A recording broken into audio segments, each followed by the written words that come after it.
pressão para que eu não falasse com vocês nesta noite. Foi assim que o historiador Ilan Pappé abriu sua participação na Festa Literária Internacional de Paraty. Judeu israelense que se posiciona de maneira firme contra o sionismo, Pappé foi alvo do lobby de defesa de Israel durante sua passagem pelo Brasil. A associação Stand With Us chegou a propor custear a vinda de outro historiador mais alinhado ao governo de Benjamin Netanyahu para participar da mesa na Flip com Pappé, segundo a apuração da agência pública. Outra organização, chamada B'nai Brit, acusou Pappé de promover o antissemitismo contemporâneo. Pappé também participou da Festa Literária Pirata das Editoras Independentes, que teve que mudar de local em cima da hora. O evento iria acontecer na Praça das Artes, mas a fundação que administra o local e que é ligada à Prefeitura de São Paulo acusou a Flipei de ter cunho político-ideológico. A festa acabou acontecendo em espaços independentes da cidade de São Paulo. A polêmica escancarou um mecanismo que costuma agir em silêncio: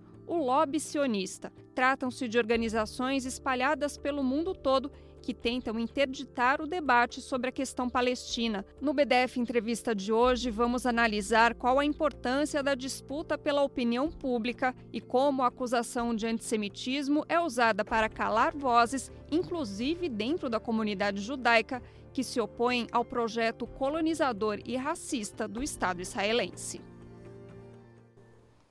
Olá, eu sou Raquel Setz e esse é o BDF Entrevista.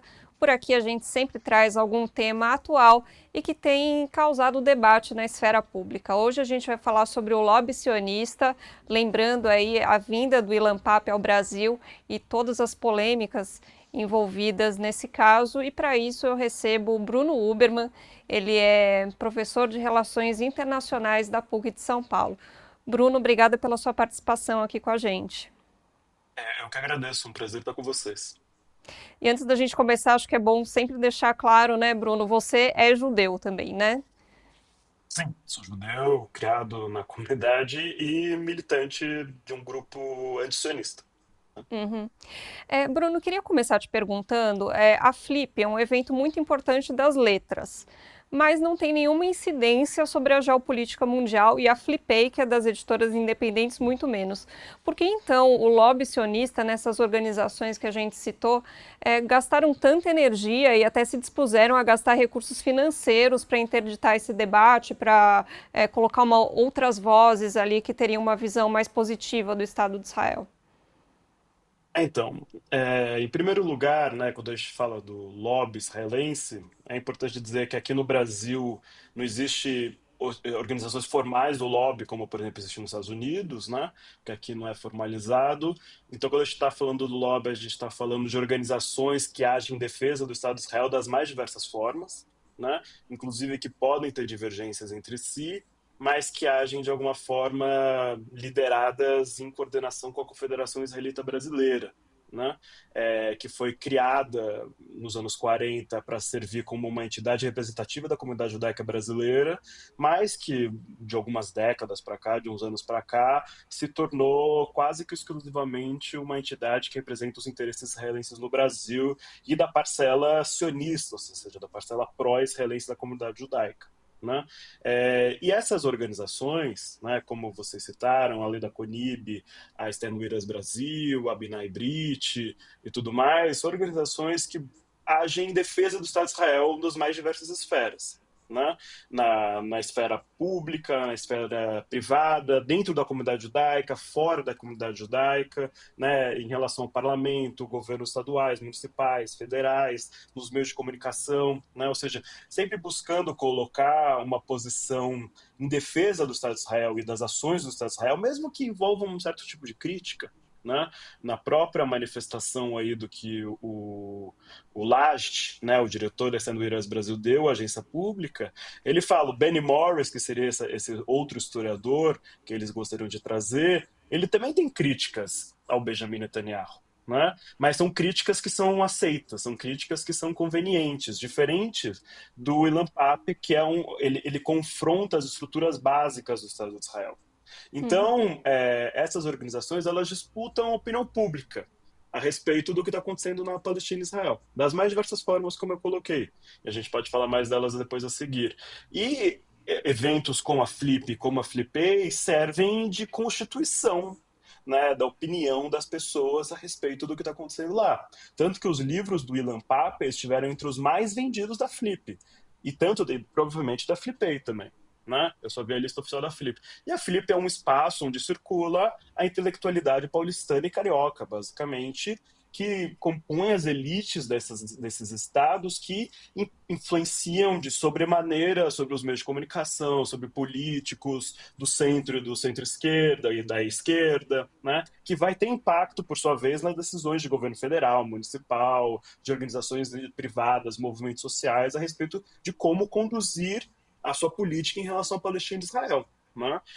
Então serve de disputa de correlação de forças, né, do âmbito da sociedade, né, a respeito da posição política que o povo brasileiro tem e da visão que o povo brasileiro vai ter a respeito de Palestina e Israel e como isso resulta em políticas efetivas. Né? Como, por exemplo, agora as federações de petroleiros estão defendendo que o Brasil faça embargo energético a Israel como uma forma de solidariedade ao povo palestino. Caso a disputa dos corações e mentes dos brasileiros tivesse tido uma outra orientação, talvez esses sindicatos não assumissem esse tipo de política. Né? Então, nessa esfera que eles buscam atuar, por exemplo. Uhum.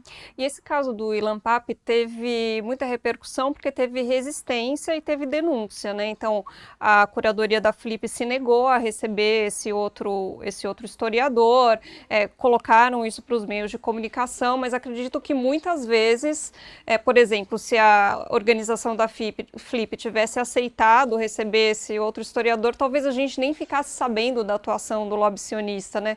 Que, como todo lobby, age de maneira ali silenciosa, né? Eu acho que no contexto no qual a gente está vivendo, as atuações do lobby israelense elas estão mais evidentes, né? Porque eles estão agindo de uma forma mais ousada e desesperada. Né?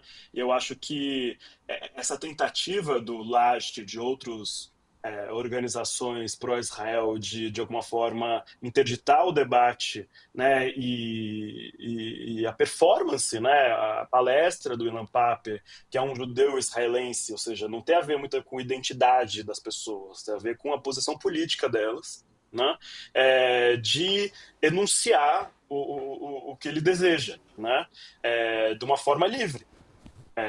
Então, e eles, em outros contextos, eles conseguiram, historicamente, né, fazer com que as suas políticas fossem mais efetivas, porque as pessoas muitas vezes não estavam cientes desse tipo de atuação. Né?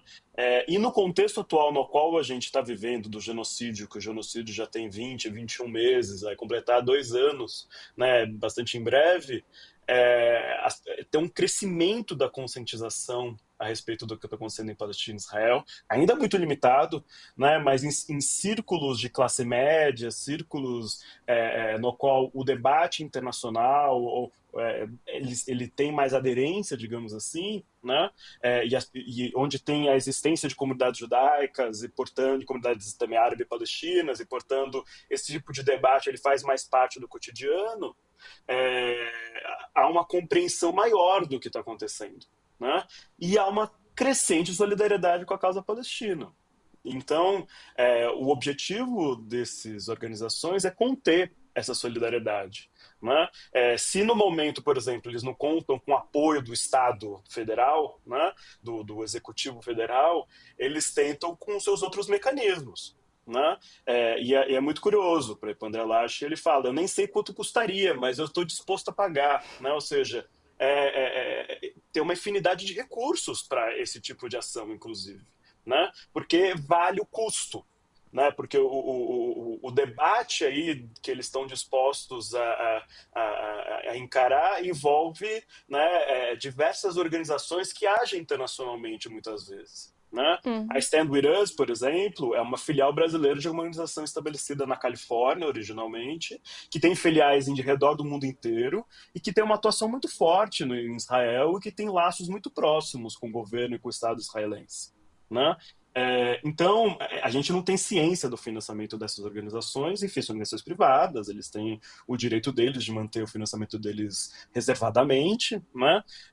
Mas essa declaração demonstra, né? Eles estão com mais de 30 funcionários, né? Ou seja, e eles têm crescido o seu tamanho nos últimos anos, né? Ou seja, revela, né, como o Brasil, enquanto um ator relevante das relações internacionais, como um ator geopolítico muito importante, particularmente do sul global, aqui na América Latina, um país que compra muita arma de Israel, um país que vende muito petróleo para Israel, que vende outros produtos agropecuários e assim por diante, ou seja, que tem uma relação econômica e política histórica com Israel.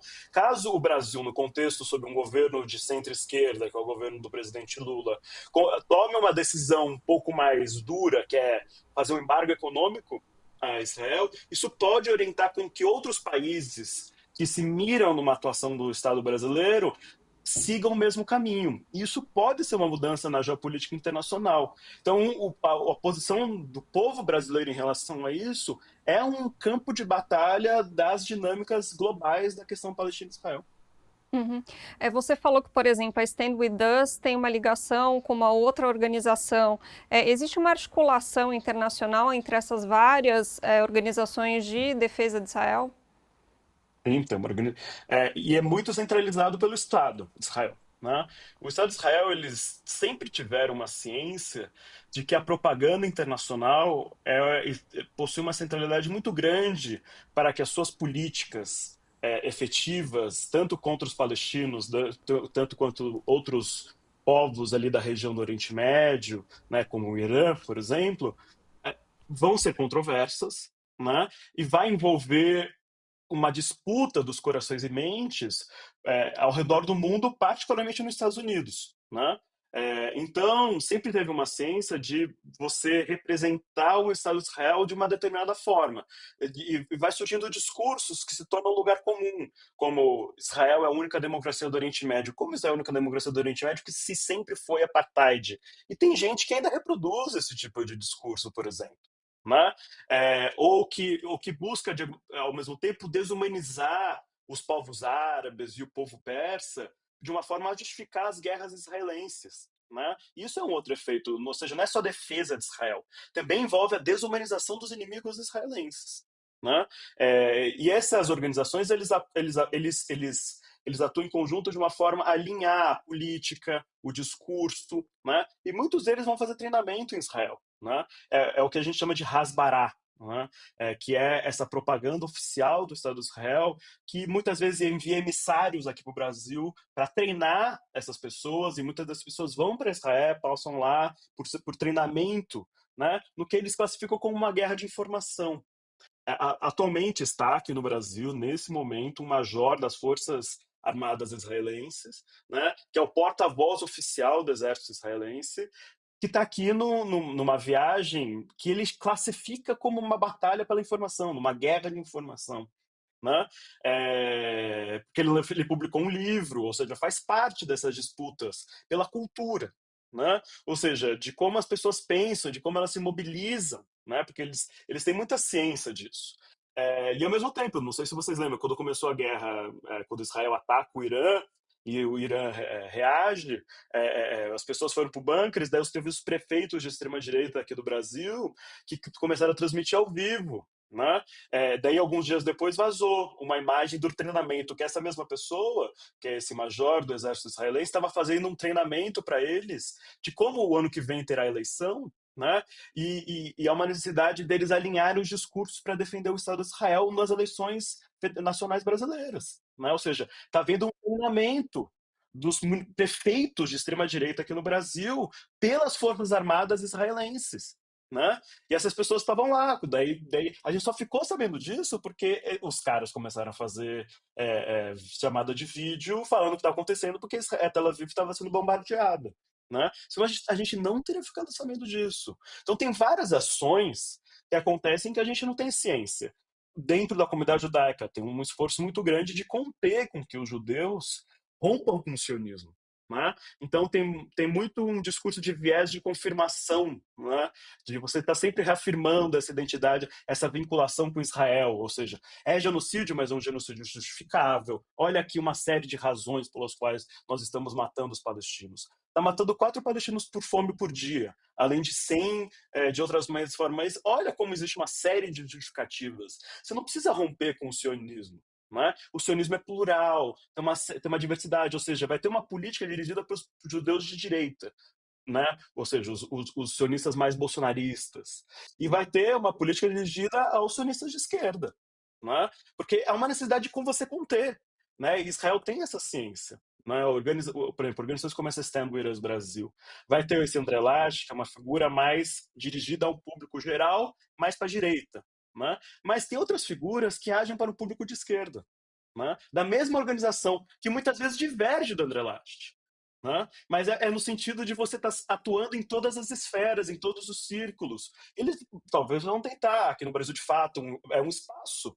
Né? O Brasil, de fato, é um espaço no qual a esquerda ouve e lê, né? Ou seja, uma disputa pelos meios de comunicação. Né? E há uma tentativa deles. Eu sei disso porque eu tenho informações que colegas meus, eu fui jornalista, né? Então, do Intercept, da Folha, vão me informando desse tipo de ação que eles vão buscando. Né? Eles atuam nas mais diversas esferas.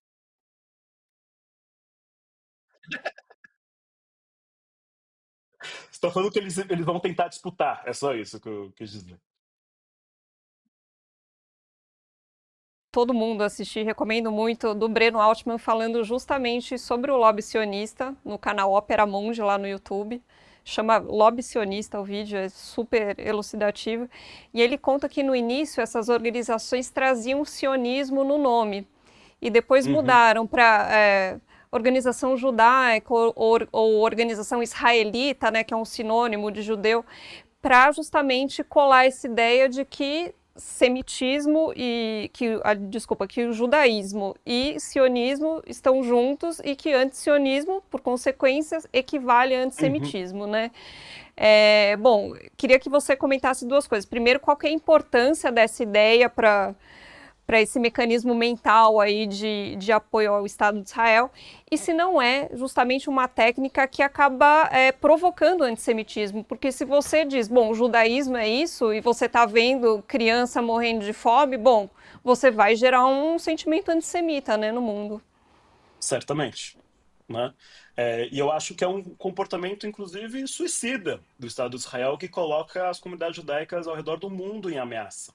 Né? Essa vinculação de que as comunidades judaicas e o judaísmo é sinônimo de sionismo portanto, o sionismo, que é essa ideologia, né, nacionalista que está na base do Estado de Israel e das suas ações, portanto, o Estado de Israel é o judeu no mundo. Né? Então, se você é crítico do Estado de Israel, se você defende, em certo sentido, uma reconstrução do Estado de Israel, que é uma coisa que eu defendo, no sentido de eles se tornar um Estado mais tolerante, assim por diante, né? Isso é antissemitismo, ou seja, é uma forma de você defender a perseguição aos judeus, uma perseguição que é histórica e que, obviamente, deve ser combatida, né? Até porque a minha família, historicamente, é vítima do antissemitismo e tudo mais. Então, isso é um mecanismo de defesa do Estado de Israel. Né? E de buscar silenciar e calar críticos. Né? Eu mesmo fui acusado de antissemitismo por estudantes da universidade onde eu leciono. Isso gerou um processo administrativo contra o meu grupo de estudos, que eu e o meu colega, o professor Ginaldo Nasser, respondemos. Né?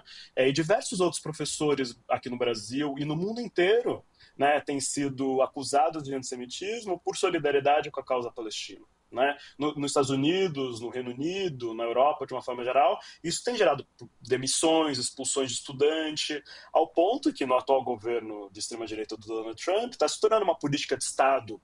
Né? Perseguição por acusação de antissemitismo e cancelando visto, expulsando estudante, buscando achincalhar universidades. Né?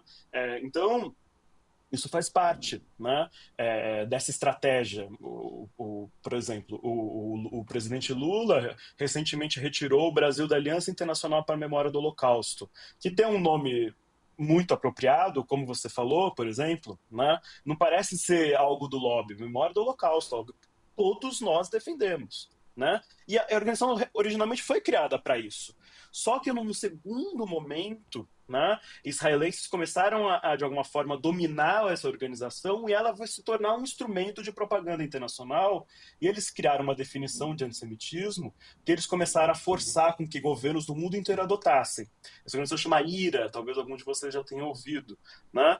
Durante o governo Bolsonaro, o Brasil se tornou um membro observador dessa aliança, né? E há uma tentativa, né, de parlamentares de extrema-direita, como o Pazuello, de tornar com que essa definição de antissemitismo se torne vinculante ao Código Legal Brasileiro e, portanto, as pessoas possam ser punidas criminalmente por essa definição. E, por exemplo, essa definição vai dizer que qualquer comparação entre o regime nazista e o regime israelense é antissemitismo. Né? Coisa que é absolutamente incabível. Né? Porque o regime nazista, assim como o regime israelense, é comparável com qualquer outro na história. Né? Qualquer regime vai ter semelhanças, né, entre si. E a gente pode comparar de uma forma a poder. Se a comparação for politicamente, moralmente, cientificamente cabível, por que não comparar?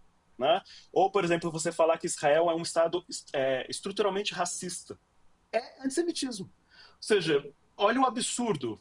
Né? Você está criticando o Estado de Israel, as ações racistas que eles fazem contra os palestinos, entre elas o genocídio, e assim você será caracterizado como antissemita e isso pode gerar uma censura, isso pode gerar uma demissão, uma expulsão, e assim por diante. Então isso vai gerando um medo, um temor muito grande em diversos críticos.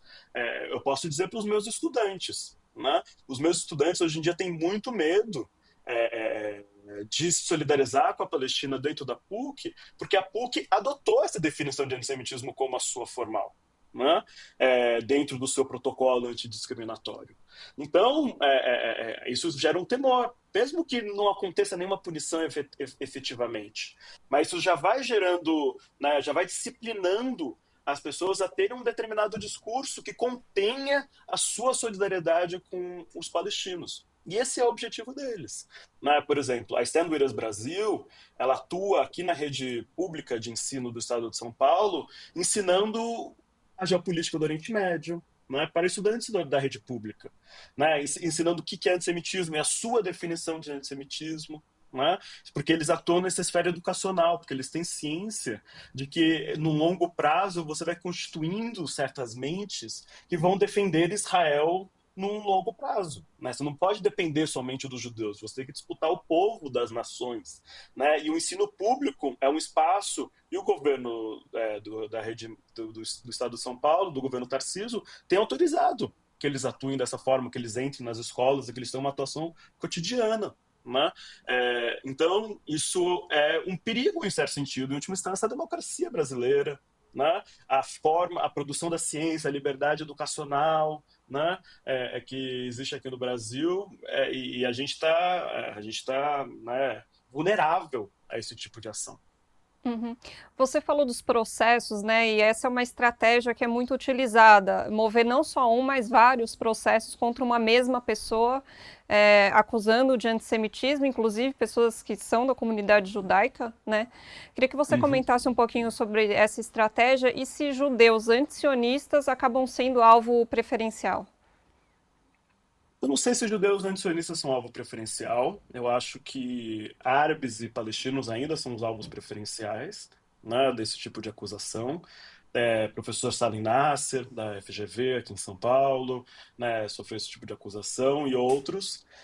Então, eu acho que. Mas os judeus antisionistas, por serem judeus, não se tornam imunes a esse tipo de acusação. Né?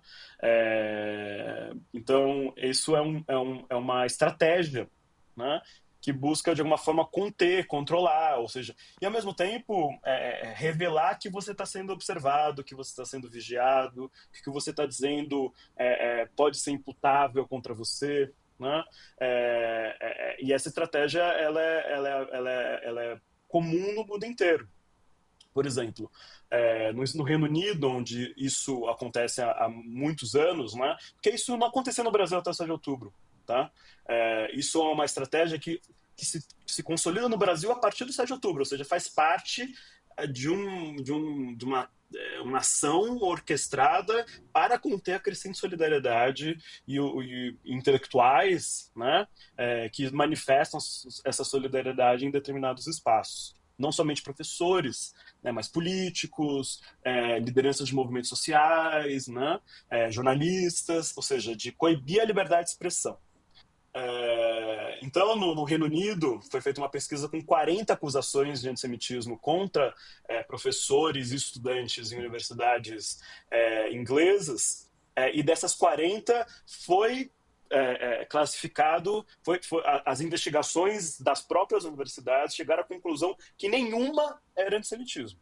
Né? Mas isso não quer dizer que pessoas não tenham sido demitidas, isso não quer dizer que pessoas não tenham sido sofrido mentalmente, psicologicamente, que tenham se afastado do seu ensino, se afastado da docência e se afastado da universidade, os estudantes. Isso vai gerando um clima de caça às bruxas. Né? E é dessa forma, você não precisa, assim como regimes totalitários, né? Você não precisa perseguir todos. Né? Você vai perseguindo alguns que vão servindo de exemplo, e dessa forma os outros que potencialmente podem vir a ter esse tipo de comportamento inibem. Né? Então, no Reino Unido, isso é efetivo, só que, ainda bem, um movimento organizado de estudantes e professores tem conseguido resistir a esse tipo de investida. Né? Como, por exemplo, também classificar o termo Palestina livre do rio ao mar como antissemita. Coisa que eu também nunca tinha ouvido falar até o 7 de outubro. Eu mesmo sempre tive na minha bio de Twitter esse tipo de frase. Né? E as pessoas, de repente, começaram a falar que isso é antissemitismo. Né? Sempre foi que todos os palestinos sejam livres. É esse o significado. Que a Palestina não se resume à luta por Cisjordânia e Gaza. Que os palestinos que moram em Israel também fazem parte da luta. Né? Que os palestinos que são refugiados têm o direito a retornar e restituição da sua terra. Ou seja, envolve todos esses aspectos. É isso que Palestina é livre do rio ao mar. Né? Só que do nada virou, eles querem nos expulsar, eles querem matar e livrar, expulsar os judeus e matar todo mundo. Sendo que quem está matando de fato é Israel. Né? Ou seja, uma ideia potencial se torna uma ideia falsa, né? De uma violência em potencial se torna uma forma mais efetiva, né? Uma forma mais, digamos assim, mais criminalizada do que a violência verdadeira e a defesa da violência verdadeira. Porque ninguém está sendo demitido por defender Israel. Né? Pelo contrário.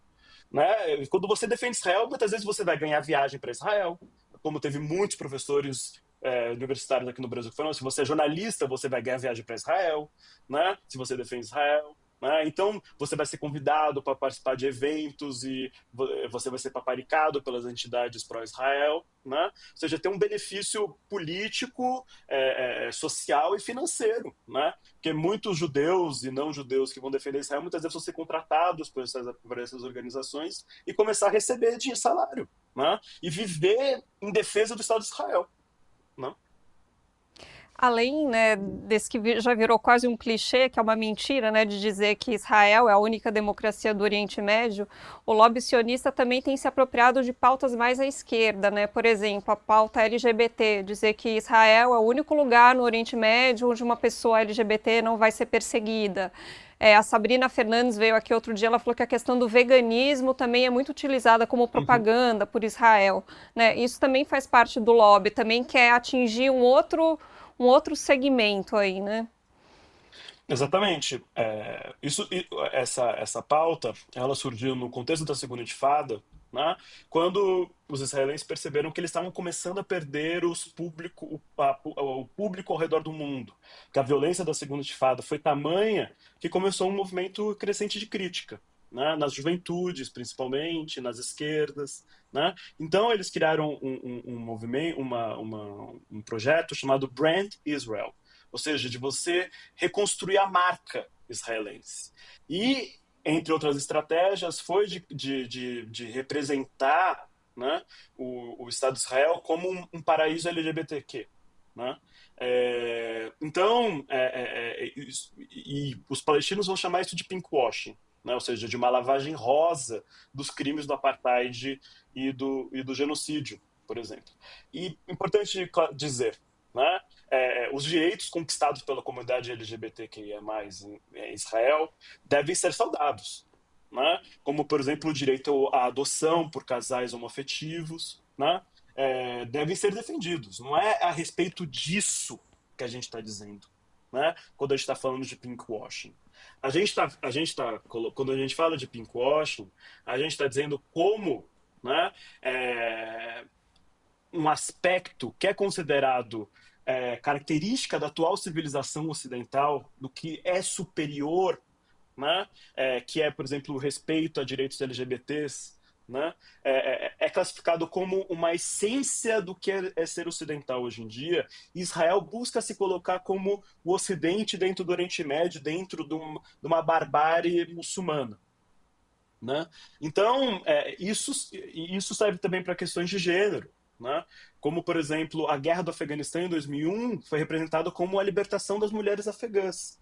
Né? E as mulheres muçulmanas, as mulheres afegãs começaram a falar, mas você nos ouviu para entender o que nós entendemos como a nossa libertação, né? Ou seja, libertação não é o que vocês entendem, americanos, como libertação, é o que nós entendemos também como libertação. Né? E o resultado da ocupação americana do Afeganistão foi a opressão das mulheres afegãs também. As mulheres afegãs não ficaram isentas disso. Mesma coisa para, por exemplo, os LGBTs palestinos. Né? Uma vez eu conversei com uma liderança do movimento LGBT palestino, né? De uma organização chamada Al-Qaus, estabelecida em Jerusalém.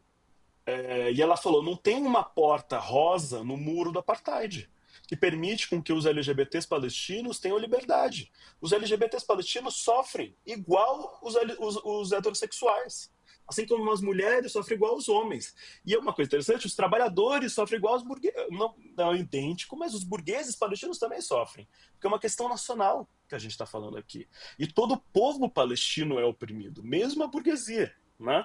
Então, nesse sentido, você busca representar como Israel, né, é algo particular, né, e deve ser defendido a todo custo. É um eixo da luta ocidental contra a barbárie muçulmana, oriental, LGBTfóbica, machista e tudo mais. Né? E, ao mesmo tempo, não é isentar as demais sociedades da região das suas violências homofóbicas, porque, de fato, existe.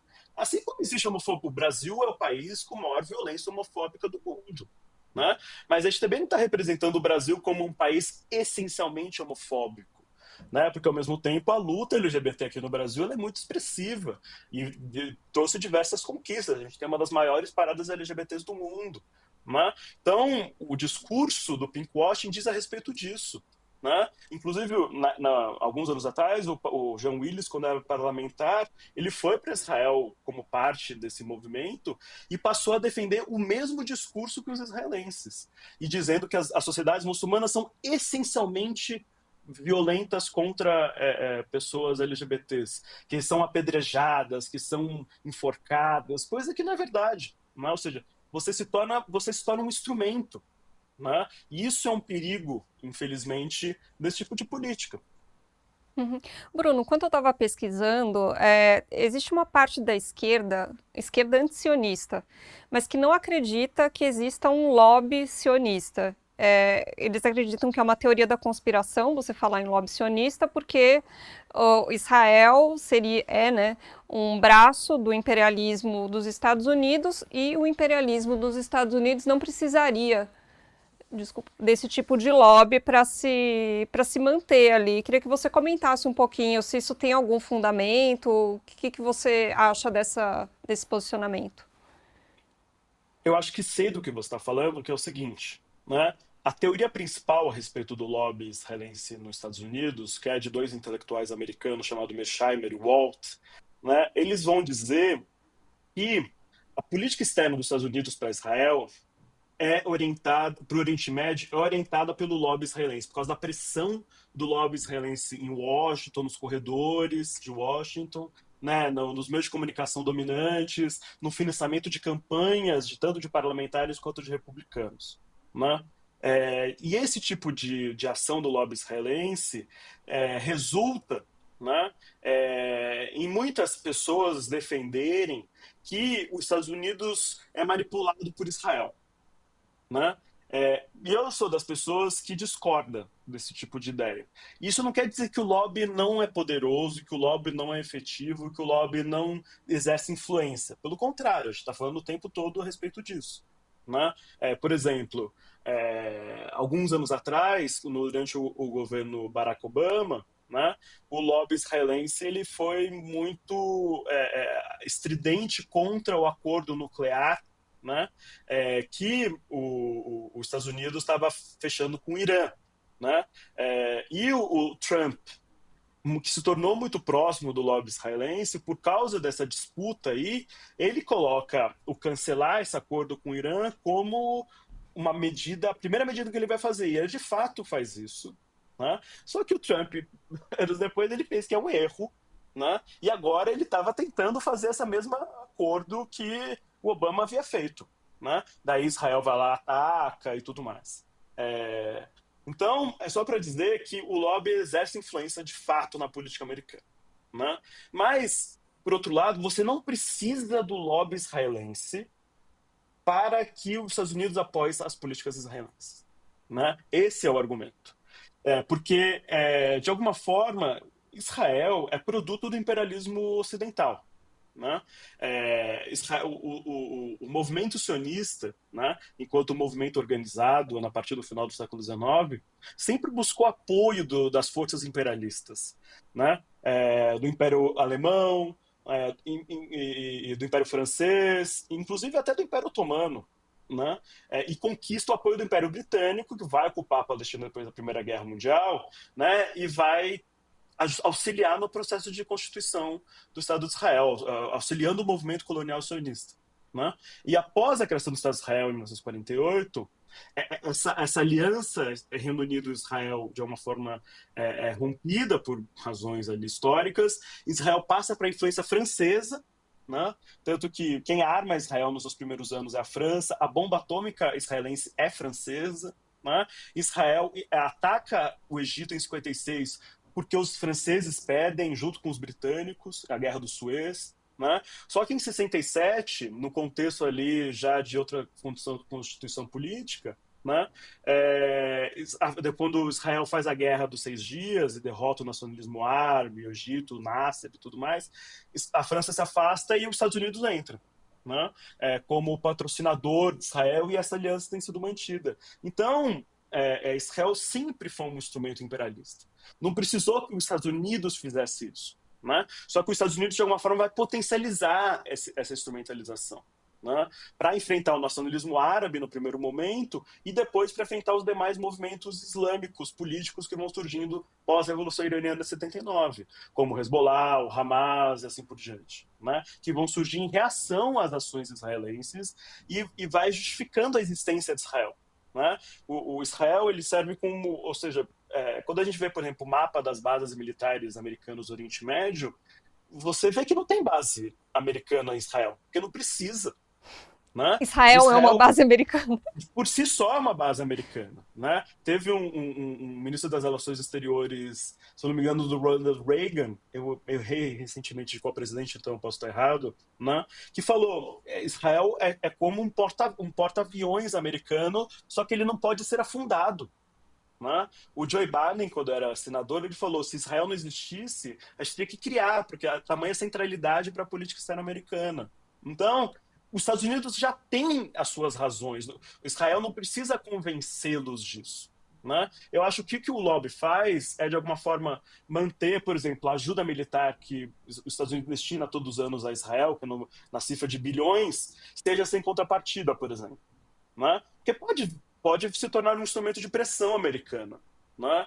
Porque Israel é profundamente dependente dessa ajuda militar. Se os americanos começam a falar, não, para você continuar recebendo ajuda militar, você tem que fazer X, Y, Z, né? Ou que essa ajuda ela não vai ser somente militar, ela vai ser para outras coisas, isso pode mudar. Né? O Bernie Sanders, por exemplo, que é um político da esquerda, do centro-esquerda americano, né, que é judeu, mas que de uma forma é sionista, é um sionista de esquerda, digamos assim, né? Ele defende esse tipo de coisa, ou seja, que a ajuda seja condicional. Né? E o lobby busca conter isso, ou seja, tem dinâmicas que o lobby influencia. Né? Mas Israel é um instrumento central para a política dos Estados Unidos para o Oriente Médio, que é assegurar acesso ao petróleo. Então, ajudar a derrotar o Saddam Hussein, Israel foi central. Ajudar a derrotar o Bashar Assad na Síria, Israel foi central. Né? Ou seja, vai assegurando os avanços dos Estados Unidos para que as forças políticas do Oriente Médio se tornem pró-Ocidente. E tem sido muito efetivo, sim. Né? Tanto que as forças anti-imperialistas, né, ou contra-imperialistas no Oriente Médio estão muito enfraquecidas. Né? Uhum. Mesmo com toda essa pressão do lobby, com todo o dinheiro que esse lobby tem, que essas organizações têm, você acredita que eles não estão conseguindo atingir seus objetivos? Tomando como exemplo a mídia comercial brasileira. No início, ali, logo depois do 7 de outubro, era uma cobertura muito pró-Israel. Mas conforme o massacre na faixa de Gaza vai avançando, a gente vê as pessoas morrendo de fome, já não dá mais para esconder isso. Mesmo o discurso da mídia hegemônica, embora ainda seja pró-Israel, já mudou um pouco, né? Você enxerga isso também, e isso leva a uma mudança na opinião pública em geral, né? Eu acredito que sim, né? Eu acho que o lobby não é todo poderoso, né? Acho que se você dizer que o lobby é todo poderoso e o lobby é capaz de manipular todas as instituições, os meios de comunicação, tem um viés antissemita, inclusive, né? Acho que isso é importante dizer, né? Existe um viés antissemita em você dizer que o lobby domina as instituições americanas e tudo mais, porque isso é um discurso antissemita clássico. Só que isso é uma contradição do que o Estado de Israel como a gente falou anteriormente, as ações israelenses vão fomentando o antissemitismo, infelizmente. Né? Então, sim, o lobby não é todo poderoso. Tem havido essa mudança porque o genocídio que a gente vê em Gaza num contexto no qual esse tipo de violência não consegue ser escondido, né? Não consegue acontecer sob uma névoa da guerra, né? Por causa da forma como a gente se comunica hoje em dia, através de celulares, redes sociais e tudo mais. Eu diria que os meios de comunicação, de alguma forma, são pressionados por essa mídia alternativa, a qual o Brasil, de fato, faz parte, que os comunicadores palestinos fazem parte, né, que vão pressionando, né, de alguma forma, e faz com que a mídia dominante, de alguma forma, tenha que fazer concessões para as pessoas continuarem ouvindo elas. Né? Senão as pessoas vão ter ciência de que aquilo é puro propaganda. Então a mídia dominante ela tem que fazer concessões, né? De uma forma a manter a legitimidade do seu noticiário.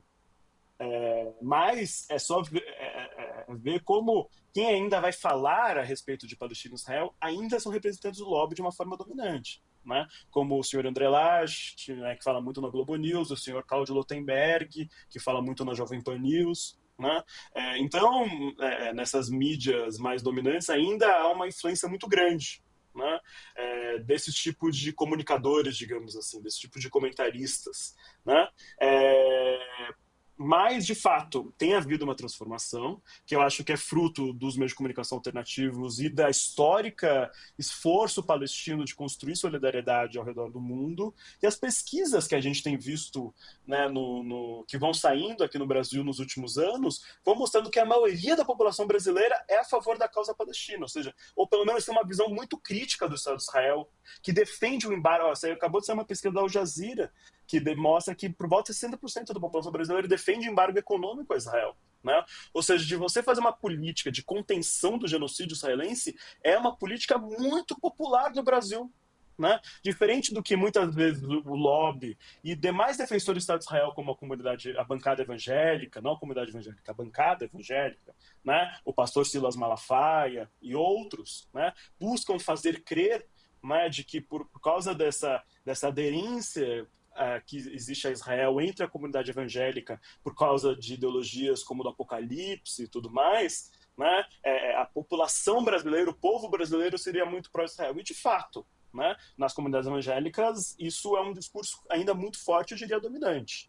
Né? Mas fora disso, e mesmo dentro das comunidades evangélicas, eu conheço evangélicos que são muito pró-Palestina, que já vieram falar comigo e tudo mais, mas fora disso, existe uma posição crítica a Israel, uma defesa do embargo, uma defesa do boicote, do rompimento de relações muito, muito grande na população brasileira.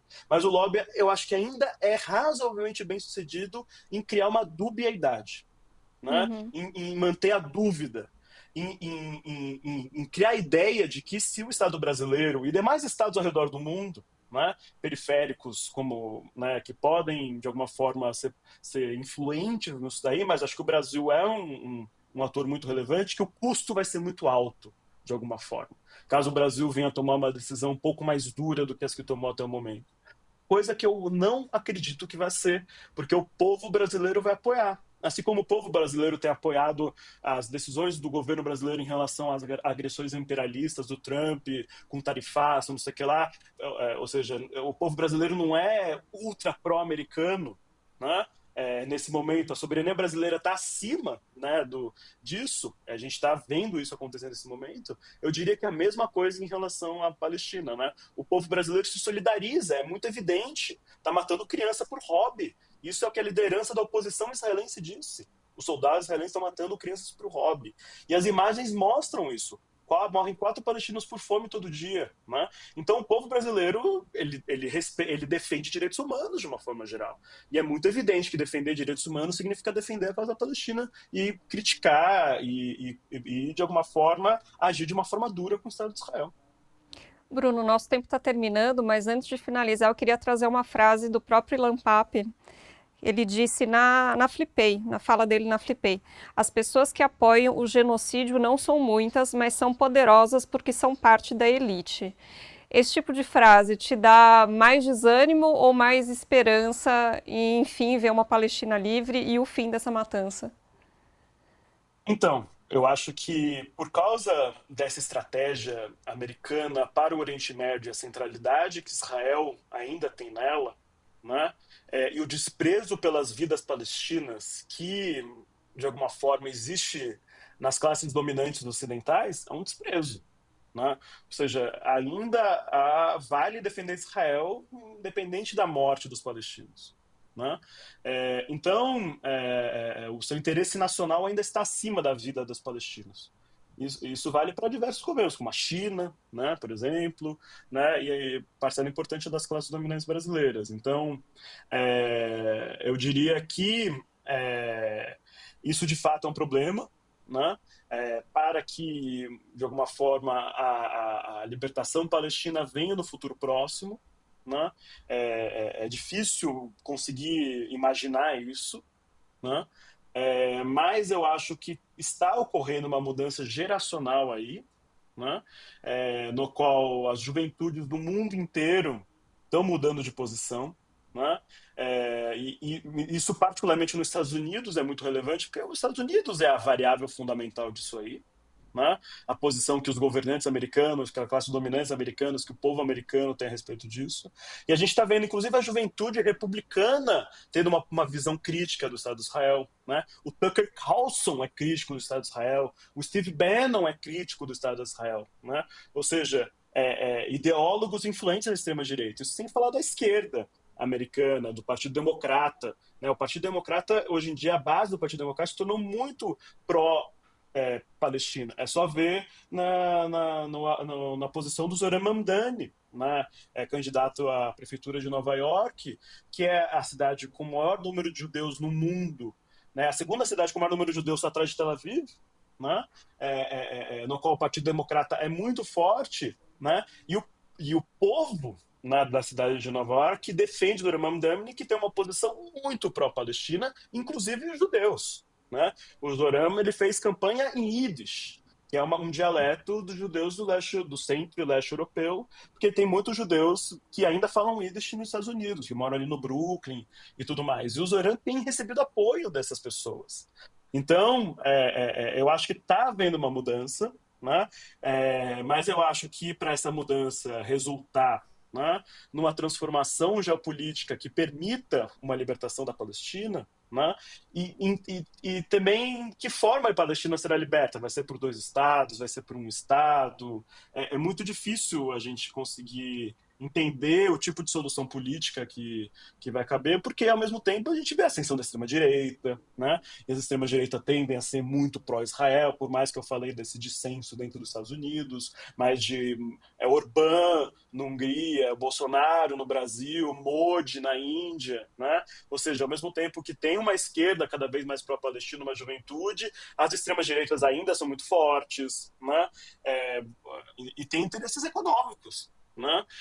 Israel vende arma para o mundo inteiro. Então, por que você vai vender? Você vai romper com um país do qual te subsidia com um instrumento fundamental como armas para controlar a sua própria população. Entendeu? Acho que essa função que Israel exerce na geopolítica e na economia política internacional ainda são muito relevantes, né? E servem de contenção efetiva a essa crescente solidariedade que a gente vê. Bruno, muito obrigada pela sua participação, para a gente entender melhor como funciona esse lobby. Muito obrigada. Imagina, eu que agradeço e estou sempre à disposição.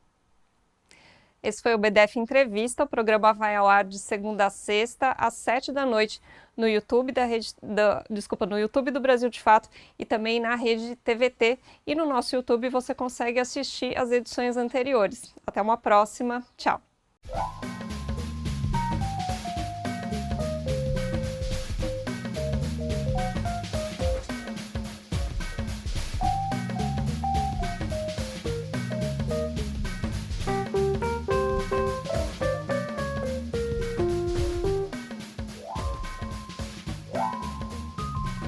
Tchau.